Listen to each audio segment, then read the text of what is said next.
ও ঈমানদারেরা, এ কথা বলে আল্লাহ তাআলা এবার বলো দুখুলু ফিস-সিলমি কাফা, তোমরা ইসলামে পরিপূর্ণ প্রবেশ করো। আমরা যারা ঈমানদার, আমাদেরকে আল্লাহ ডেকে বলেন ইসলামে প্রবেশ করো। আংশিক না পূর্ণ? যারা বোঝেন তারা একটু কথা বলিয়েন আমার সাথে। আংশিক না পরিপূর্ণ? অর্ডারটা কার? অর্ডার কার? মাথায় রাখেন, মাথায় রাখেন। আল্লাহ বলছেন আকিমুস সালাহ, নামাজ কায়েম করো। আল্লাহর অর্ডারের কারণে নামাজ পড়া নফল না ফরজ? আল্লাহ বলছে ফামান শাহিদা মিনকুমুশ শাহরা ফালিয়াসুমহু, রমাদান মাসে যারা উপস্থিত থাকবে তারা যেন রোজা রাখে। কুতিবা আলাইকুমুস সিয়াম, আল্লাহর আদেশের কারণে রমাদানের রোজা নফল না ফরজ? তো আল্লাহ বলে ইসলামে পরিপূর্ণ প্রবেশ করো। ইসলামে পরিপূর্ণ প্রবেশ করা নফল না ফরজ? ইসলামে পরিপূর্ণ প্রবেশের মাসালায় আত্মসমালোচনা করুন, আমাদের অবস্থান কি? এই ফরজ লঙ্ঘনের দায়ে আমরা প্রায়জন আসামি। পরিপূর্ণ ইসলাম মানে এমন লোকের সংখ্যা খুব কম, খুব কম, খুব কম। অথচ পরিপূর্ণ ইসলাম মানতে আমরা বাধ্য। আল্লাহ অর্ডার করেছেন ইসলামে আংশিক প্রবেশের কোনো সিস্টেম নাই। ঢুকলে পুরা ঢোকো, না হয় বের হও। আপনি হয়তো ঢুকবেন, না হয় বেরিয়ে যাবেন, মাঝামাঝি কোনো রাস্তা নাই। অথচ আমরা দেখি 5 ওয়াক্ত নামাজি সুদে টাকা লাগায়, লম্বা দাড়ি আছে, অফিসে ঘুষ খায়, হজ করেছে, বোনের জমি দখল করে রাখছে, মা মরছে, বাপ মরছে, বোনের জমি দেয় না, এমন জালেম ভাই আছে না নাই? অথচ ওই ভাইয়ের মাথায় টুপি আছে, মুখে দাড়িও আছে। 5 ওয়াক্ত নামাজ পড়ে, বউ পর্দা করে না। আলহাজ আব্দুল গনি সাহেব মেয়েটা বোরকা ছাড়া কলেজে পাঠায়, আছে কিনা? রমাদানে মানুষের ইফতারি করায় এলাকার মসজিদে, তিনি 1000, 2000, 5000 টাকা প্রতি মাসে চাঁদা দেয়। মসজিদে এসি লাগবে, একাই 2টা দিয়ে দেয়। মসজিদের দোতলার ছাদে 5 টন রড লাগবে, একাই 1 টন দিয়ে দেয়।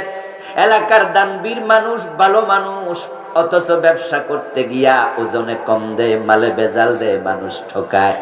2 নাম্বার মালকে 1 নাম্বার বলে বিক্রি করে দেয়। আমরা যদি বিশ্লেষণ করি তাহলে পরিপূর্ণ ইসলাম মানে এমন লোকের সংখ্যা সমাজে বেশি না কম? তাহলে ইসলাম পরিপূর্ণ মানার প্রশ্নে অধিকাংশ মানুষ আসামি।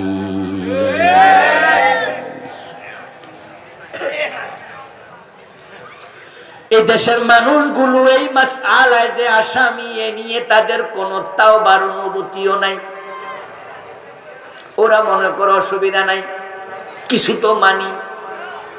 হুজুররা ইসলাম রে শক্ত কইরা উপস্থাপন করে, সব বুঝি মানন যায়, আমরা তো পারতাম না। এই যে একটা পাতলা চিন্তা, হালকা চিন্তা, দোস্ত শোনো, তোমাদের বাবা আদম, তোমাদের মা হাওয়া জান্নাতে আল্লাহর কয়টা কথা মানে নাই? আল্লাহ ছাড় দিছে না কাপড় চোপড় খুইলা নিছে? একটা কথা মানে নাই, আল্লাহ জান্নাতে রাখছে না বের করে দিছে? তো তুমি কতটা বাদ দিয়া ওই জান্নাতে ঢোকার চিন্তা করো কেমনে?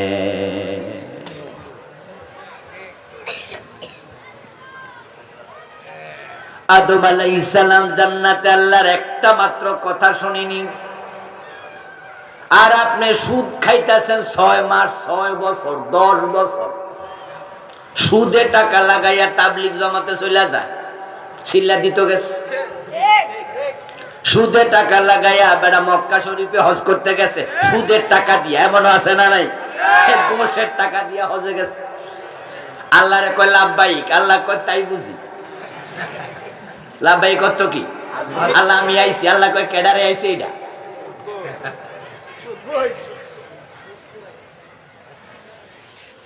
সকালবেলা অফিসে গেছে, প্রতি ফাইলে সিগনেচার করলে 1000 টাকা 500 টাকা।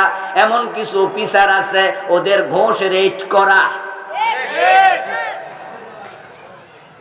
সাব রেজিস্ট্রি অফিসে গেলে দেখবেন ওখানে যারা জমি দলিল করে, আপনারা খোঁজ নেবেন, জমি দলিল করতে গেলে ভেন্ডার হিসাব দেয়, বলে জমি লাগবে 2.5 লাখ টাকা দলিল করতে। তা আপনি বলবেন যে কোন কোন খাতে 2.5 লাখ, একটু লেখা দেন, লিখে দিবে জমি এত টাকা হলো দলিল ফিস, এত টাকা স্ট্যাম্প ফিস, এত টাকা আমার খরচ, এত টাকা এই খরচ, সব মিলাইয়া 2,30,000। বাকি 20,000 টেবিল খরচ।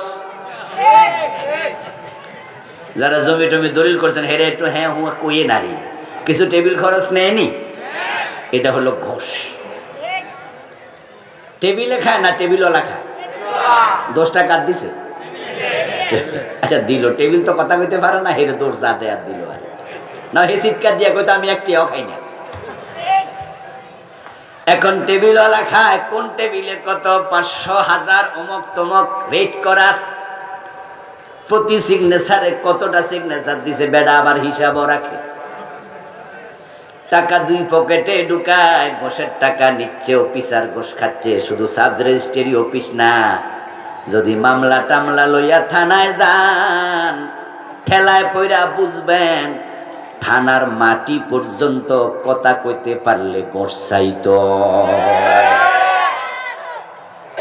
থানার যে বারান্দার মাটি আছে না, এরাও কইতো আমরাও কিছু দেন। থানার টেবিল চেয়ার পর্যন্ত ঘোষ চাইতো। এই যে আমরা বড় বড় বিল্ডিং বানাই না, এই বিল্ডিং যেখানে ফাঁস করে, যে বড় বড় অফিসগুলো আছে, ওই অফিসের মাটিও ঘুষ খাইতো যদি কথা কইতে পারত। কোন অফিসে নাই, কোন অফিসে ঘুষ নাই। আস্তাগফিরুল্লাহ। এই যে বিদ্যুৎ অফিস আছে না, আমার বন্ধু, সেখানে যান, আপনার ফাইলে লড়বে না ঘুষ না দিলে। এই যে শিক্ষকরা আমরা বেতন পাই, মাদ্রাসার শিক্ষক, কলেজের শিক্ষক, স্কুলের শিক্ষক, যারা বেতন ছাড় দেয়, যারা ফাইল সামনে আগায়া দেয়, ও দোস্ত নিয়োগ থেকে ঘোষ শুরু, নিয়োগ থেকে ঘোষ শুরু। এটা কি হাই স্কুল? প্রাইমারি। যাক, সরকারিটা আমি জানি না। এমপিওভুক্ত শিক্ষক নিয়োগ দেবেন, নিয়োগ থেকে ঘোষ শুরু। যে বেটা নিয়োগ দিতে আসবে ওই বেটারও ঘোষ দিতে, বেতন হওয়া পর্যন্ত ঘোষ। ও দোস্ত, এই যে ঘোষের টাকা 2 পকেটে লইয়া তারপরে ফাইল সিগনেচার করছে করছে করছে, দুপুর বেলা আজান, হাইয়া আলাস সালাহ, মুয়াজ্জিন আজান দেয়। এবার অফিসার ক্লায়েন্টকে বলে, এই মিয়া দিলে তাড়াতাড়ি দেন, মসজিদে যাবো।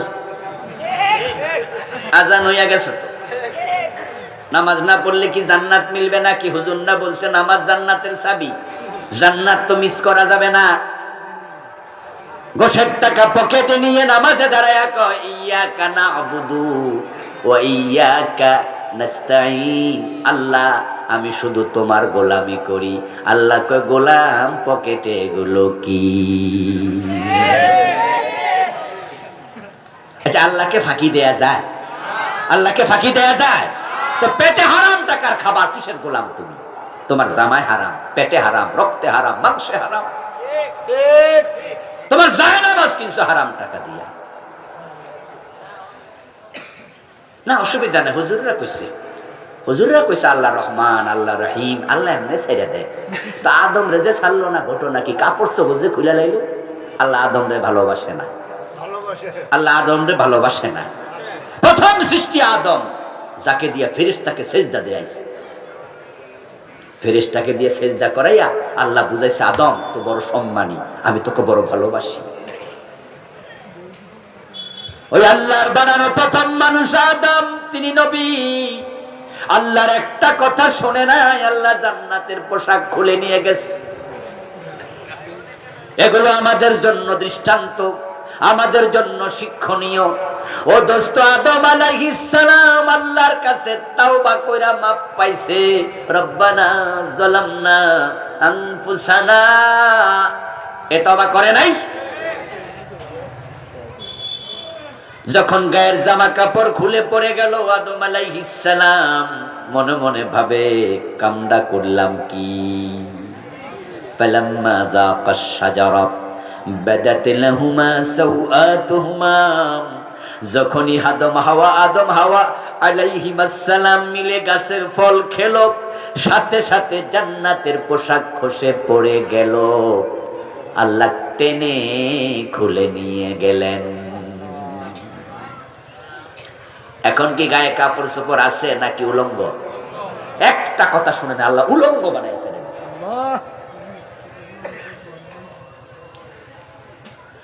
তফাকা ইয়াকসিফান আলাইহিমা মিন ওয়ারাকিল জান্নাম, এবার জান্নাতের গাছের পাতা ছিঁড়ে নিজের লজ্জাস্থান আবরিত করছে। মনে মনে ভাবছে কামডা করলাম কি, এখন তো কাপড় চোপড়ও নাই, কিন্তু গুনাহ তো হয়ে গেল, অর্ডার তো লঙ্ঘন হলো। ফাসা আদামু রাব্বাহু, কোরআনে আল্লাহ কয় আদম তার রবের অবাধ্য হয়ে গেছে। কয়টা কথা শুনে নাই? একটা না শুনলে আল্লাহ কয় আমার অবাধ্য হইছে। আর আমরা ডজন ডজন বাদ দিয়া অনুগত বান্দা ভাবি কেমনে নিজেকে। আজকের মাহফিলে সুদে টাকা লাগাইছে এমন 2-4 জন আছে না নাই? ঠিক এই মুহূর্তে সুদ খাচ্ছে, আছে না? আচ্ছা, একদিনে যদি আপনি সুদ পান 1000 টাকা, মাসে 30,000 টাকা সুদ খান, তাহলে আজকের দিনে কত? 1000 না? আরে কথা বলেন না কেন ভাইয়েরা?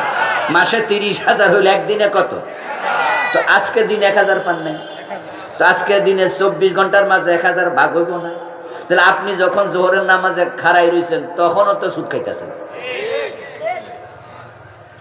24 ঘন্টা ভাগ পড়লে কি নামাজের টাইমে ভাগ পড়বো না? এখন পড়বো না? তো যে নামাজে খাড়াই সুদ খায় তার কিসের নামাজ? সুদ খাইলে তো 73 গুনাহ। সবচেয়ে ছোটটা হলো নিজের মায়ের সাথে।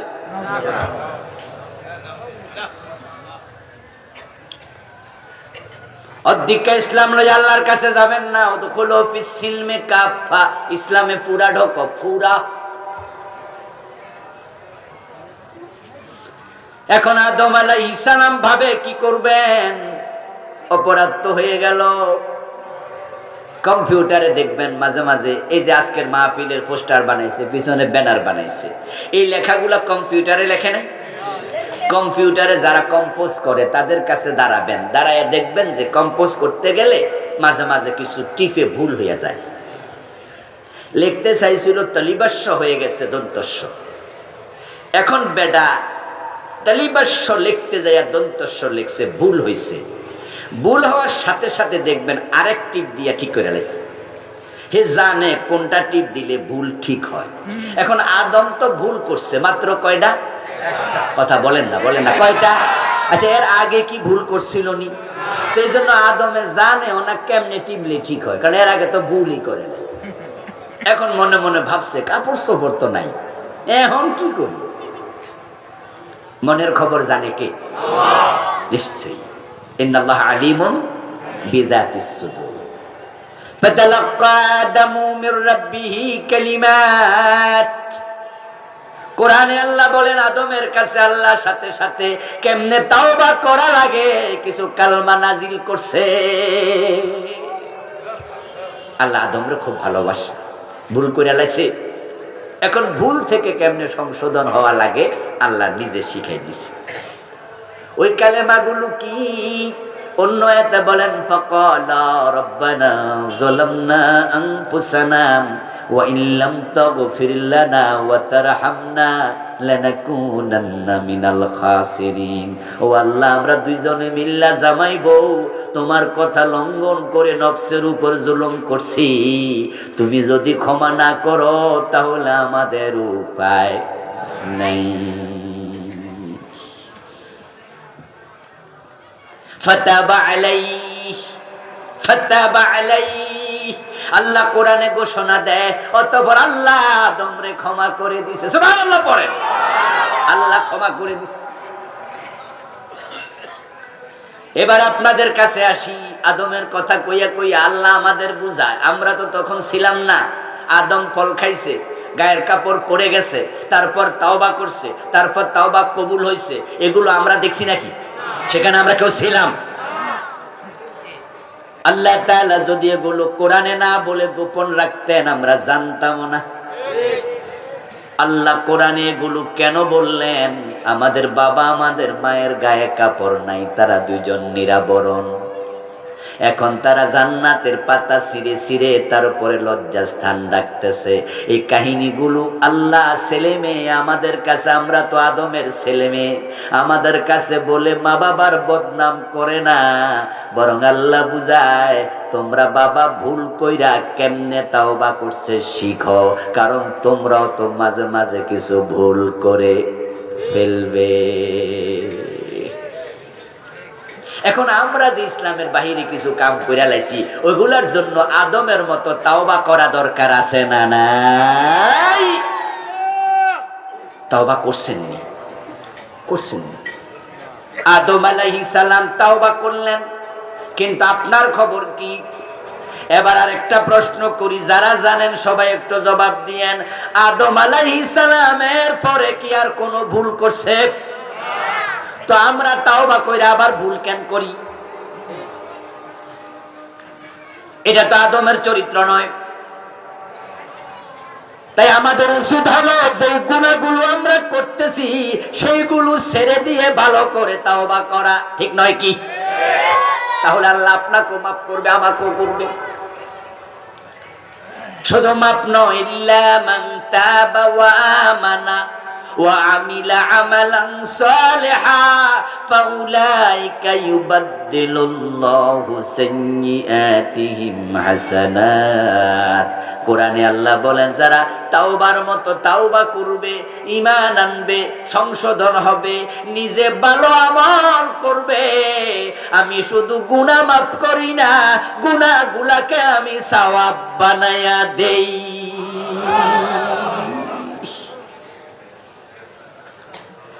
ইসলামে পরিপূর্ণ প্রবেশ করো মুসলমান।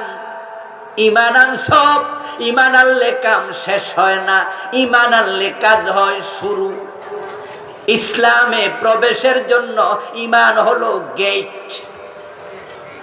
এখন আমরা কালেমা পড়ে অনেক মুসলমানকে দেখি তারা মোটামুটি কামকর্ম শেষ করে ঈমান আনছে দাবি করে, 5 ওয়াক্ত নামাজ 1 ওয়াক্ত পড়ে না, এমন লোক আসেনি?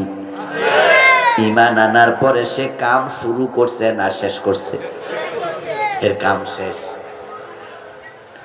রমাদানে একটা রোজাও রাখে না, এমন লোক এই দেশে আছে কিনা? তো সেই ঈমান আনলো মুসলমান হওয়ার জন্য, ইসলামে পুরা ডুববে দূরের কথা, এ তো রোজাই রাখে না, নামাজই পড়ে না। কান খোলে শোনো মুসলমান, যে নামাজ পড়ে না সে মুসলমানের পরিচয় দেওয়ার অধিকারী তার। মান তারাকা সালাতাম মুতাআম্মিদান ফাকাদ কাফারা। হাদিসে পাওয়া যায় যে ব্যক্তি ইচ্ছা করে নামাজ ছেড়ে দেয় সে কাফের হয়ে যায়, সে কুফরি করে। সহিহ মুসলিমে এসেছে বাইনাল মারই ওয়া বাইনাল কুফরি ওয়াশ শিরকি তারকুস সালাহ। একজন ব্যক্তি মুমিন না মুশরিক, কাফের না মুমিন, তার পার্থক্যকারী শুধু নামাজ। যার নামাজ নাই তার ঈমান নাই। রাসূলুল্লাহ সাহাবারা বেনামাজিকে মুমিন ভাবতেন না, চুরি করলো কাফের বলতেন না, মদ খাইলো কাফের বলতেন না। ইন্না সাহাবা রাসূলিল্লাহি সাল্লাল্লাহু আলাইহি ওয়াসাল্লাম লা ইয়ারাউনা শাইআম মিনাল আমালি তারকুহু কুফরা গায়রাস সালাত। আব্দুল্লাহ ইবনে শাকীক আল-কাইলি প্রখ্যাত তাবী। এই এখানে আজান পরে দিয়েন যারা মসজিদ কাছে আছে, আজানটা আরো পরে দেন। কত মিনিট পরে দেবে মাহফিল কমিটি? 10 মিনিট নাকি? একটু বেশি 15 মিনিট। তাহলে 15 মিনিট পরে আজান দেন। কি আরো আধা ঘন্টা ওয়াজ শুনবেন? আচ্ছা দেখা যাক তাহলে আজান তারা দেরিতে দেখ। হ্যাঁ, কাছে মসজিদ যিনি আছে মুয়াজ্জিন সাহেব, আপনি আজানটা একটু পরে দিয়ে। আব্দুল্লাহ ইবনে শাকিক আল-উকাইলি রাহিমাহুল্লাহ একজন প্রখ্যাত তাবী। উনি বলতেছেন রাসূলুল্লাহ সাহাবারা চুরি করলে তারা কাফের বলতো না, হাত কেটে দিত। মরে গেলে জানাজার নামাজ পড়তো। মদ খাইলে কাফের বলতো না, 80 বেত লাগাইতো। মরে গেলে জানাজার নামাজ পড়তো। গায়রাস সালাত, তবে যে নামাজ ছেড়ে দিত তাকে আর মুমিন ভাবতো না।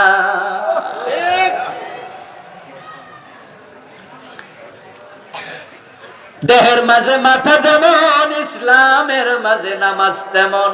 দেহের মাথা আলাদা, আজ বাজবে না। যার নামাজ থেকে দিন আলাদা, তার ঈমান বাঁচবে না। হাত আলাদা হতে পারে, রোগী বাঁচে। পা কেটে ফেলছে, রোগী বাঁচে। মহিলাদের ব্রেস্ট ক্যান্সার হয়েছে, ব্রেস্ট কেটে ফেলে দিয়েছে, রোগী বাঁচে। কিন্তু কল্লা কাটছে, রোগী শেষ। অসুস্থ মানুষ, ইসলাম কয় রোজা আপাতত লাগবে না, তুমি সুস্থ হলে রোজা রাখো। কয় হুজুর আমার বাবা তো সুস্থ আর হবে না, বয়স 90, এখন কি? আমরা বলি ফিদিয়াতুন তুআমু মিসকিন। কোরআনে আছে যে রোজা রাখতে পারবে না, অসুস্থ, একটা মিসকিনের খাবার দেবে, রোজা মাফ।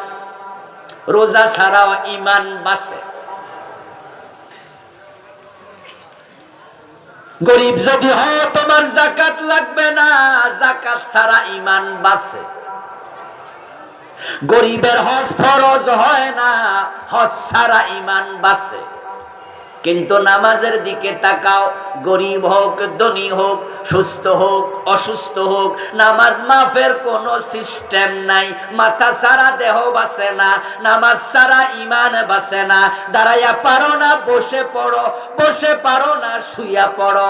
শুইয়াও লড়তে পারো না, তুমি ইঙ্গিতে পড়ো। ওযু করতে পারো না, তুমি তায়াম্মুম করো। নামাজ মাফের কোনো সিস্টেম নাই। হোশ আছে যতক্ষণ নামাজ ফরজ। টেকনাফ থেকে রওনা দিলেন, সেন্ট মার্টিন দেখতে যাবেন।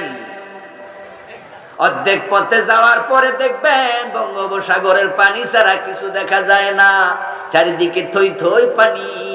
হঠাৎ করে লঞ্চ ডুবে গেল, হতে পারে না? নামাজের মাসালা কি? যদি লঞ্চ ডুবে যায় তাহলে আমরা যারা সাঁতার জানি, আমরা বাঁচার জন্য সাঁতার কাটতে থাকবো। কিন্তু ডানে বামে সামনে পিছে জানি না তীর কোথায় আছে, আন্দাজে সাঁতার কাটছি। জীবন মৃত্যুর সন্ধিক্ষণ চলছে, স্ট্রাগল, জীবন যুদ্ধ। এর মাঝে হুঁশ আছে, তাকায়া দেখেন সূর্য ডুবে যায়। মনে পড়ে গেছে আসরের নামাজ পড়েন নাই। মাসালা হলো হুঁশ যদি থাকে, সাঁতার কাটতে কাটতে ইশারায় তখনও আসর পড়তেই হবে। হুঁশ যদি থাকে, সাঁতার কাটো, ইশারায় নামাজ পড়তে হবে, তখনও মাপ নাই। নামাজ মাফ তো দূরের কথা, কাজা করার অনুমতিও নেই। তখনও কাজা করবা না, চেষ্টা করো পারো কিনা। যদি না পারো তাহলে পরে ফুরবা, মাফ নাই।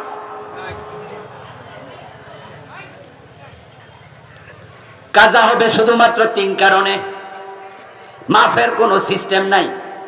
কথা বুঝেননি? মাফের কোনো, হজ মাফ হবে গরিব, যাকাত মাফ হবে গরিব, রোজা মাফ হবে অসুস্থ। নামাজের মাফের কোনো সিস্টেম ইসলামে নাই, যেমন কল্লা আলাদা করার সিস্টেম নাই।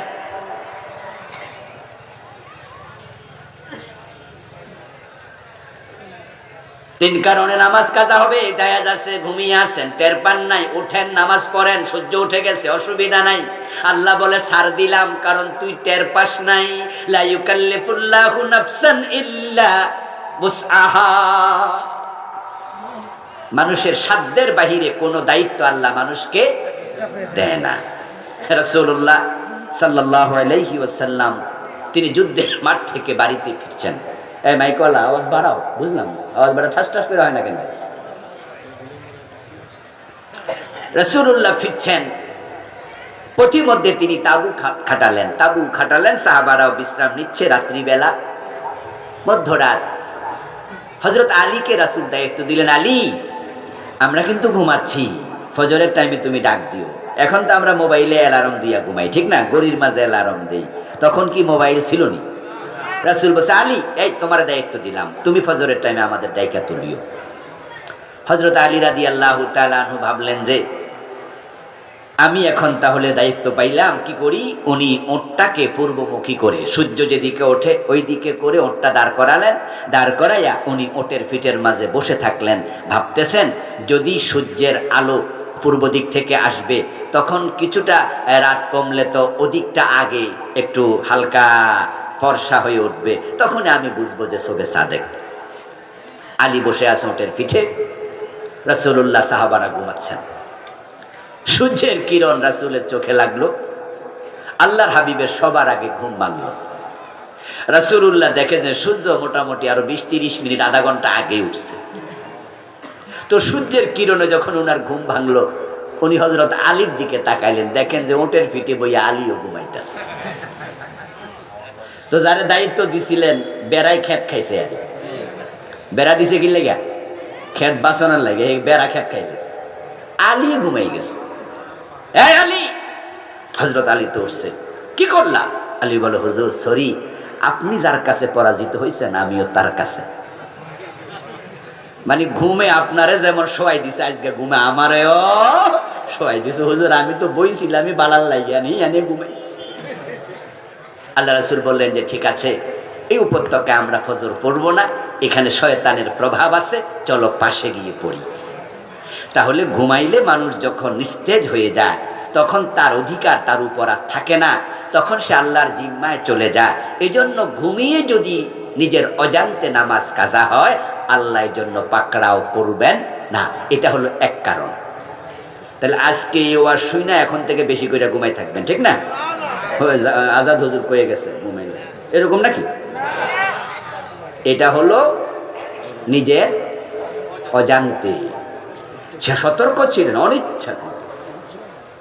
অনেকে আমার শুনি ফজরের নামাজ প্রতিদিন 7টা বাজে 8টা বাজে পরে, কারণ কি? হাদিসে পাইছে ঘুমাইলে অসুবিধা নেই। ইন্না লিল্লাহ, কি হাদিস বুঝছে? বরং একটা হাদিসে আছে, আমি তো নামাজ নিয়ে বই লিখছি, হ্যাঁ, হাদিসের বৈচিত্র্যে পূর্ণাঙ্গ নামাজ, নামাজের ত্রুটি বিচ্ছুতিগুলো হাদিস নিয়ে লিখছি। আলহামদুলিল্লাহ, আমার লেখা 8টা বই আছে, ড্রাইভারের কাছে আছে, যাওয়ার সময় নেবেন, খুব জরুরি বইগুলো। এর মাঝে একটা হাদিস লিখেছি, এক ব্যক্তি রাসূলকে প্রশ্ন করলো, ইয়া রাসূলুল্লাহ, আমি আজকে সকালে ফজরের নামাজ ঘুমের কারণে পড়তে পারিনি। রাসূলুল্লাহ বললেন যে তোমার কানের মাঝে শয়তান প্রস্রাব করে দিছে, এজন্য তুমি আজান শুনতে পাওনি। আজান হয়েছিল, আজান শোনো নাই, শয়তানের প্রভাব। আর যে উপত্যকা রাসূল নামাজ কাজা করছেন, সেখানে আজান দেয় আর কেউ নাই, যে আজান দিব হেও তো ঘুমাইতেছে, সাহাবারাই তো আজান দিব নাকি? এ তো সবাই মিললে ঘুমাইছে। এজন্য আপনি ভাববেন না ইচ্ছা করে ঘুমানো যাবে, ইচ্ছা করে ঘুমাইলে আল্লাহ শক্ত করে ধরবে। 2 নাম্বার, যদি মানুষ ভুলে যায়, এমন ব্যস্ত কখন যে জোহরের টাইম চলে গেল, আসরের আজান হলো, টেরি পান নাই। এমন ব্যস্ত ছিলেন কখন যে মাগরিবের সময় চলে গেল, টের পান নাই। যদি ভুলে যান, আল্লাহ মানুষকে ভুলে যাওয়া বস্তুর জন্য পাকড়াও করে। 3 নাম্বার হলো, যদি কেউ বেহুশ হয়ে যায়, কিছুক্ষণের জন্য বেহুশ ছিলেন, এমন যদি হয় যে 4-5 ওয়াক্ত 2 দিন 3 দিন বেহুশ, ওই কয় ওয়াক্ত আলেমরা বলেন যে কাজা করা লাগবে না। কিন্তু নামাজের ওয়াক্ত পেয়েছিলেন, জোহরের নামাজের ওয়াক্ত এখন হয়ে যায় 12টার দিকে, 12টা বাজার 5-10 মিনিট আগে হয়ে যায়। কিন্তু বাংলাদেশে নরমালি আমরা জোহরের নামাজ জামাত কয়টায় পড়ি? 1:15 বা 1:30 পড়ি। ওয়াক্ত হয়েছিল কি 1:15 আরো আগে, 12টায়। যদি কোনো ব্যক্তি 12:30 বাজে বেহুশ হয়, তাহলে সে কিন্তু জোহরের ওয়াক্ত পাইছিল। সে এখন বেহুশ ছিল লাগাতার, ধরেন 2 দিন 3 দিন। এই 3 দিনের নামাজ কাজা করা লাগবে কিনা? একদল আলেম বলেন লাগবে না, কারণ যেহেতু এই টাইমে তার উপর নামাজ ফরজই ছিল না। আরেক দল আলেম বলেন যে না, যদি হিসাব রাখতে পারে আদায় করে নে। কিন্তু ওই জোহরটা যেটা সে আধা ঘন্টা 1 ঘন্টা সুযোগ ছিল পড়ার, পড়ে নাই, এটা কাজা করতেই হবে। এটা কাজার অধীনে 3 কারণের এক কারণ, সেটা হলো বেহুশ হওয়া। এই 3 কারণ ছাড়া নামাজ কাজাই করা যায় না। আর বাদ দূরের কথা, নামাজ বাদ দিলে ঈমান চলে যাবে। আমার প্রিয় ভাইয়েরা, ইসলামে পরিপূর্ণ প্রবেশ করো। অর্ধেককে ইসলাম নিয়ে আল্লাহর কাছে যেও না। আমরা যেতে চাচ্ছি, হ্যাঁ, রেডি হইছি অনেকে, নামাজ কালাম না পড়াও জান্নাতের কাঁঠাল খাবে, মুছে তল দে কষ যেন না লাগে। দোতরা কাঁধে নিয়ে দোতরা বাজায়া গান করে নামাজ না পড়লে কি হয়েছে, অসুবিধা নাই, কারণ আছেন আমার মুখতার, আছেন আমার ব্যারিস্টার, শেষ বিচারের হাইকোর্টেতে তিনি আমায় করবেন পার। হুজুর কইছে, হুজুর আমারে সারা বেহেশতে যাবে না। হাফেজ সাহেবের বাপ দোকানে বইয়া বিড়ি টানে। ঘটনা কি? হুজুর কইছে হাফেজ ছেলে 10 জন সুপারিশ কইরা। কি ভাই, হুজুর আওয়াজ করছে না যে হাফেজ সাহেব কজন সুপারিশ করবে? তাহলে আমি বাপ, আমার সিরিয়াল নাম্বার কত? তো বিড়ি কিছু খাইলে অসুবিধা আছে? হাফেজ সাহেবের বাপ দাড়ি কামায়, হাফেজ সাহেবের বাপ নামাজ কাজা করে। আলেম ছেলের বাবা, তুমি কেমনে বিড়ি টানো, তুমি কেমনে নামাজ কাজা করো? না, ফুতের উপর ভরসা কইরা বসে আছে। উনি ফিরের উপর ভরসা করছে, ও ফুতের উপর ভরসা করছে। ভালো করে শোনো মুসলমান, হাঁটুতে যদি বল থাকে আরেকজন টাইনা নিতে পারবে। হাঁটুয়ে যদি অসল হয়, টান মারলে হোঁচট খাইয়া পড়বা। তোমার ফরজ যদি ঠিক না থাকে, কিসের সুপারিশ? কিসের সুপারিশ? কিসের সুপারিশ? ও দোস্ত, আল্লাহর সুপারিশ, আল্লাহর পক্ষ থেকে যদি অনুমোদন না হয়, সুপারিশ করার অধিকার আল্লাহর নবীদেরও থাকবে না। আর হাফেজ আর পীরের তো দূরের কথা। সুপারিশ কার হাতে থাকবে? এই কথা বলেন না, কার হাতে? হ্যাঁ, কোরআনের আয়াত, কুল্লিল্লাহি শাফাআতু জামিয়া। ও নবী, আপনি উম্মতরে জানায়া দেন, টোটাল সুপারিশ আল্লাহর নিয়ন্ত্রণে থাকবে। প্রতিদিন আয়াতুল কুরসি পড়েন, ফরজ নামাজের পরে পড়েন তো নাকি? মান যাল্লাযী ইয়াশফাউ ইনদাহু ইল্লা বিইজনিহি। আয়াতুল কুরসি পড়বেন, পড়বেন, খুব ভালো আমল এটা। প্রিয় নবীজি বলেছেন, যে ব্যক্তি ফরজ নামাজের পরে নিয়মিত আয়াতুল কুরসি পড়বে, তার জান্নাত এবং তার মাঝে ব্যবধান শুধু তার মৃত্যু। এটা পড়বেন, নিয়মিত পড়বেন। বাংলাদেশে তো এগুলোর প্র্যাকটিস নাই। সালাম ফিরে আল্লাহুম্মা আমিন। হুজুররাই শেষ করে দিয়েছে ইসলামের অর্ধেক। তবে যতটুকু বেঁচে আছে হুজুরদের কারণে বেঁচে আছে, আবার যতটুকু মারছে হুজুররাই মারছে। এই যে কোরআন শরীফ, আজকে তো কোরআন শরীফ দিছে না এখানে, কোরআন শরীফের উপরে তাবিজ লেখা আছে, এমন কিছু কোরআন আছে না? এই তাবিজ গুলো কি মূর্খ লোকেরা লিখছে? ওটাও কোনো না কোনো হুজুরে লিখছে। দেখবেন যে এরকম করে ঘর আছে 12, 13, 15, যে সূরা বাকারার নকশা, এটা সূরা ইয়াসিনের নকশা। এটা লেখা গলা ঝুলাইলে স্বপ্ন দোষ হয় না। এটা ঝুলাইলে প্রেম ভালো হইয়া যায়, বউ নাকি আর ফলায় না। কোরআন শরীফে বউ ফলাবে না কেমনে, জিনে ভূত তাড়াবে কেমনে, এগুলার যন্ত্র বানাইছে কিছু হুজুর, এটা করেছে কিছু আলেম ওলামা। এই আল্লাহুম্মা আমিন আবিষ্কার করেছে। রাসূলুল্লাহর সুন্নাহ এটা ছিল না। রাসূলের সুন্নাহ তো বড় চমৎকার, বড় চমৎকার। তিনি সালাম ফিরায়া 3 বার বলতেন আস্তাগফিরুল্লাহ। কয়বার? 3 বার। একবার বলতেন আল্লাহু আকবার, একবার বলতেন আল্লাহুম্মা আনতাস সালাম ওয়া মিনকাস সালাম, একবার পড়তেন আয়াতুল কুরসি, 33 বার পড়তেন সুবহানাল্লাহ, 33 বার আলহামদুলিল্লাহ, 34 বার আল্লাহু আকবার, একবার পড়তেন আল্লাহুম্মা আইন্নি আলা যিকরিকা ওয়া শুকরিকা ওয়া হুসনি ইবাদাতিকা, একবার পড়তেন সাইয়্যিদুল ইস্তিগফার আল্লাহুম্মা আনতা রাব্বি লা ইলাহা ইল্লা আনতা খালাকতানি, এই লম্বা দোয়াটা। একবার পড়তেন শাহাদাত আশহাদু আল্লা ইলাহা ইল্লাল্লাহু ওয়াহদাহু লা শারীকা লাহু। আমার রাসূল কত আদিয়াল মাসুরা পড়তেন। এখন বাংলাদেশে রাসূলুল্লাহর সুন্নাহগুলো মরে গেছে। এগুলো দাফন কাফনের ব্যবস্থা করছে কিছু ইমাম সাহেব হুজুর। সালাম ফিরে আল্লাহুম্মা আমিন কইছে। এরপর মুখ মুছা দিছে। রাসূলের শিখানো এই দোয়াগুলো হুজুরও পড়ে না, মুসল্লিও পড়ে না। হুজুররা যদি সিদ্ধান্ত নেয় যে আমরা আজ থেকে সালাম ফিরাইয়া 5 মিনিট লাগাইয়া, 3 মিনিট লাগাইয়া, 4 মিনিট 5 মিনিট লাগাইয়া আমরা এই দোয়াগুলো পড়বো, তাহলে কি জোর কইরা কে মুনাজাত করাইতে পারবো? আপনাদের মসজিদে বলবে যে হুজুর মুনাজাত করেন না, আপনি কইবেন যে করবো না, কইছি নাকি তুমি বইও 5 মিনিট পরে করো, আগে এগুলো ফইরালো, ঠিক কি না? 4-5 মিনিট পরে এবার আল্লাহুম্মা আমিন কোন, দেখবেন যে মুসল্লি অর্ধেক আপনার লগে নাই, সুন্নাত পড়ে এমনি গেছে গা। সিস্টেম আপনি চালু করে দেন, কেন আপনি করলেন না? এখন আল্লাহুম্মা আমিন কইছে। এমনও হয়েছে, আমি কয়দিন আগে এক জায়গায় নামাজ পড়ছি, নামাজে এই 2-3 দিন আগে মাগরিবের নামাজে গিয়ে দেখি জামাত শেষ, আমি আমার গাড়ির ড্রাইভার আর সফর সঙ্গীর এই নামাজে খাড়াইলাম, আর হুজুর মাগরিবের পরে কোরআনের তালিম দিতেছে, এমন জোরে জোরে চালাইছে আমার সূরা ধাক্কার লগে ছুটে যায়। আচ্ছা যাক, কোরআন শিখাচ্ছে শিখাক, কিন্তু আল্লাহুম্মা আমিনের ধাক্কা তো মাঝে মাঝে সূরা ছুটে যায়, যায় না? যে হুজুর তো আল্লাহুম্মা আমিন মাইকে চালাইছে, আর পিছনে যাদের 1-2 রাকাত ছুটে গেছে তাদের উপায়টা কি হইতাছে? আচ্ছা, এই যে হুজুর আল্লাহুম্মা আমিন কইলো, এটা কি ফরজ ওয়াজিব? হুজুরও কয় যে না, এটা এমনি, এটা সুন্নত বা মুস্তাহাব। তো যে বেটা কেরাত পড়ে, এটা কি সুন্নত না ফরজ? তা আমনের মুস্তাহাবের ধাক্কা যে বেটার ফরজ ছুটে যায়। ওরে বাবা রে বাবা, আবার তো মসজিদের সভাপতির মার এসে জান্নাতুল ফেরদাউসে দিয়াই, এতে করে বেতন বাড়বো। হুজুর দোয়া লম্বা করে দিলে সেক্রেটারিও কইবো যে হুজুরটা খুব বালা হুজুর, যে আমার মা বাবারে বেহেশতে না ফাটাইয়া একদিনও দোয়া শেষ করে না। কিছু কিছু আলেম বলে হুজুর না, আমরা তো বুঝাছে, তাই আমরা কি করি, আমরা জোরে আওয়াজ করি না। মাগরিবের নামাজে সালাম ফিরাইয়া এমন মসজিদও পেয়েছি শুধুমাত্র আল্লাহুম্মা আমিন বলে 30 সেকেন্ড চুপ থেকে আবার বলে আমিন। উনি কি দোয়া করছে আমরা শুনি নাই, তাই ডিস্টার্বও হয় নাই, কিন্তু আমরা শ্রোতারা হুজুর যখন আমিন কইয়া মুখ মুছলো, আমরাও কইছি আমিন। আমিন শব্দের অর্থ হলো আল্লাহ কবুল করো। তো আল্লাহ জিগায় উনি কি কইছে তুই হুনছত নি, কোনটা কবুল করতাম?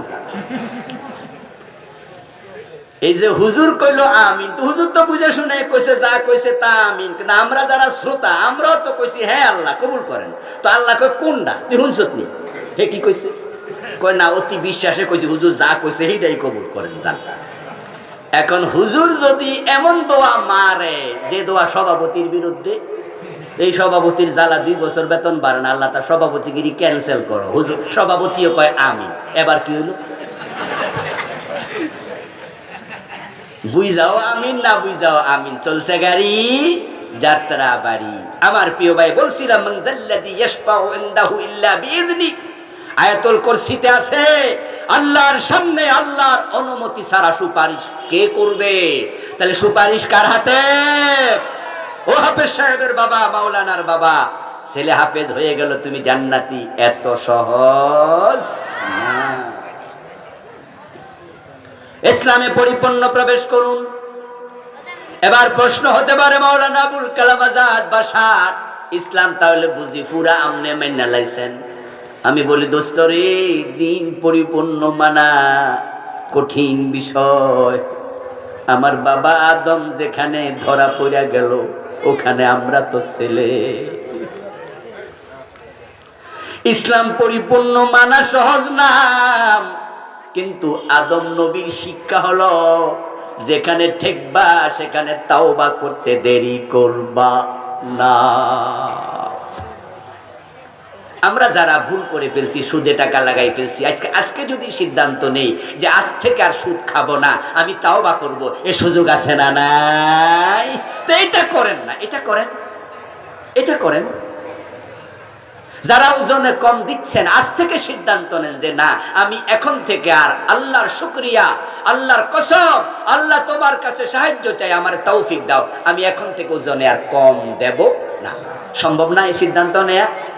এটা নেন। যাদের কাছে বোনের জমি আছে, ভাইয়ের জমি আছে, আজকে দিয়ে দেন, সিদ্ধান্ত নেন, বোনকে ডাকেন বাড়ি যাইয়া যে বোন তোমার জমি তুমি নিয়ে যাও, আমি আর রাখবো না। সুযোগ আছে না? আপনি সিদ্ধান্ত নেন, পারবেন তো তাওবা করেন। আল্লাহ দরবার দরজা খুলে বসে আছে, আল্লাহ অপেক্ষা করতেছে।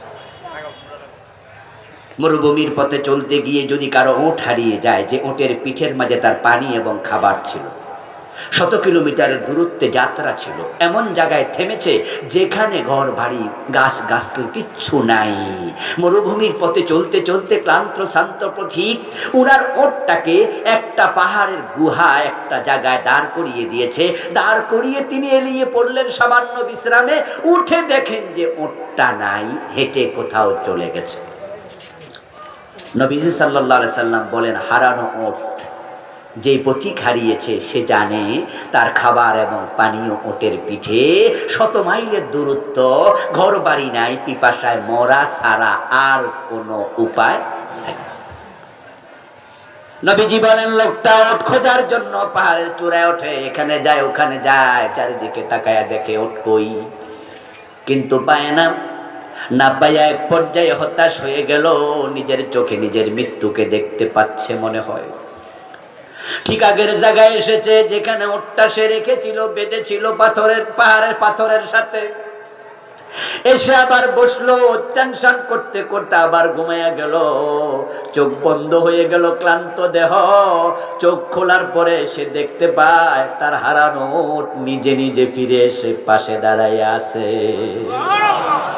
রাসূলুল্লাহ উদাহরণ দিয়ে বলেন, ওই হারানো ওট খুঁজে পাইয়া ওই মালিক যত খুশি হয়, গুনাহগার বান্দা তাওবা করলে আল্লাহ আরো বেশি খুশি হয়। আল্লাহকে আমার বান্দাটা হারাই গেছিল, আমার বান্দা আমার কাছে আবার ফিরে আসছে। এখন আপনি সুদ খাইতে খাইতে মরে যাবেন, ঘুষ খাইতে খাইতে মরে যাবেন, আপনি চুরি করতে করতে মরে যাবেন। ও দোস্ত, আপনি যদি অপরাধী অবস্থায় মরেন, আল্লাহর দোষ কি? তাওবার দরজা তো খোলা ছিল, কেন তাওবা করলেন না? আমরা দীক্ষা ইসলাম নিয়ে আল্লাহর কাছে যাব না, পুণ্য মানবো। রাজি আছেন তো? ব্যক্তি জীবনে মানবো, সামাজিক জীবনে মানবো, রাষ্ট্রীয় জীবনে মানবো। আমরা নামাজ রোজা যেমন মানি, চোরের হাত কাটতে হবে, ডাকাত শুলে দিতে হবে, জেনা করলে পাথর মারতে হবে, এবং মদ পান করলে 80 বেত লাগাতে হবে। আল্লাহর জমিন আল্লাহর আইনে চালাতে হবে, সেটাও মানবো ইনশাআল্লাহ। আল্লাহ তাআলা পরিপূর্ণ ইসলামের অনুসারী হয়ে মরার তৌফিক দান করো। সবাই বলি আমিন। হাদা মা ইনদি ওয়াল ইলমু ইনদাল্লাহ আলাইহি তাওয়াক্কালতু ওয়া ইলাইহি উনীব। প্রিয় ভাইয়েরা, আমরা সংক্ষেপে দোয়া করব ইনশাআল্লাহ। সংক্ষেপে দোয়া করে আমরা তারপর বিদায় নেব ইনশাআল্লাহ। প্রিয় ভাইয়েরা, আমার গাড়িতে আমার 8টা বই আছে, যারা নিতে চান গাড়ি থেকে নেবেন। আল্লাহুম্মা আমিন। আলহামদুলিল্লাহি রাব্বিল